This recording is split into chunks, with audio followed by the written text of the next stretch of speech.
ગણિત આપણે બાળકોને 6 થી 8ની અંદર બાળકોની અંદર અમને એટલી જાણવા મળ્યું કે બાળકોને ગણિત વિજ્ઞાન વિષયમાં રસ ઓછો પડે છે અને એમને મજા ઓછી આવે. ના ગમતો વિષય તો ગણિત વિજ્ઞાન વિષય છે.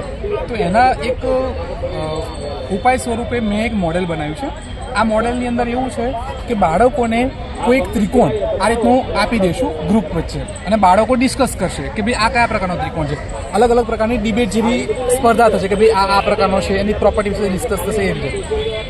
એટલે એમાંથી કોઈ કહેશે લઘુકોણ ત્રિકોણ છે, કોઈ ગુરુકોણ ત્રિકોણ છે, કોઈ કે સમબાજુ ત્રિકોણ, આ રીતે અલગ અલગ પ્રકારનું કહેશે. તો તે વખતે હવે એમાંથી સાચો કોણ, તો એ જાણવા માટે ચલો કે પછી આપણે એક્સપર્ટને પૂછીએ કે આપણે આપણા સાહેબે લેપટોપ બનાવ્યું છે તો આપણે એક્સપર્ટને પૂછીએ તો આ ત્રિકોણ છે તો કયો ત્રિકોણ છે. તો એના માટે કે ભાઈ અમે કોડ નંબર 2 છે તો કોડ નંબર 2 દબાવીશું તો એ તરત કહેશે કે ભાઈ આ ત્રિકોણ કાટકોણ ત્રિકોણ છે. म्हणजे કાટકોણ ત્રિકોણ કહેવાવાળા બાળકો છે એ સાચા છે અને બીજા વ્યક્તિઓ ખોટા છે.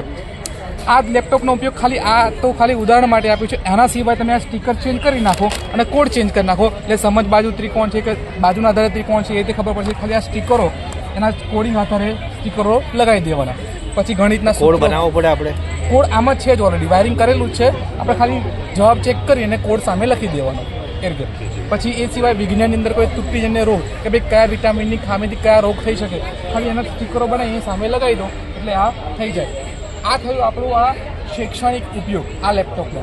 પણ આ લેપટોપનો મારો આશય ખાલી આ શૈક્ષણિક ઉપયોગ ને એનાથી બી વિશેષ છે કે આ લેપટોપ જાતે બનાવેલું છે અને આ લેપટોપ કંપની મેડ છે.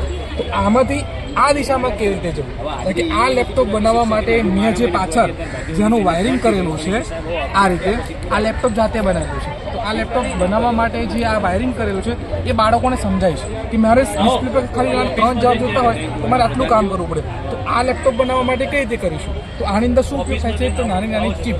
તો બાળકોને અત્યારથી 6 થી 8ના બાળકોને અત્યારથી એ દિશા તરફ લઈ જવા તરફ મારું એક પ્રથમ અભિગમ છે કે ભાઈ બાળકો અત્યારથી જ એ દિશા તરફ જાય વૈજ્ઞાનિક અભિગમ વિકાસ પામે. આ રીતે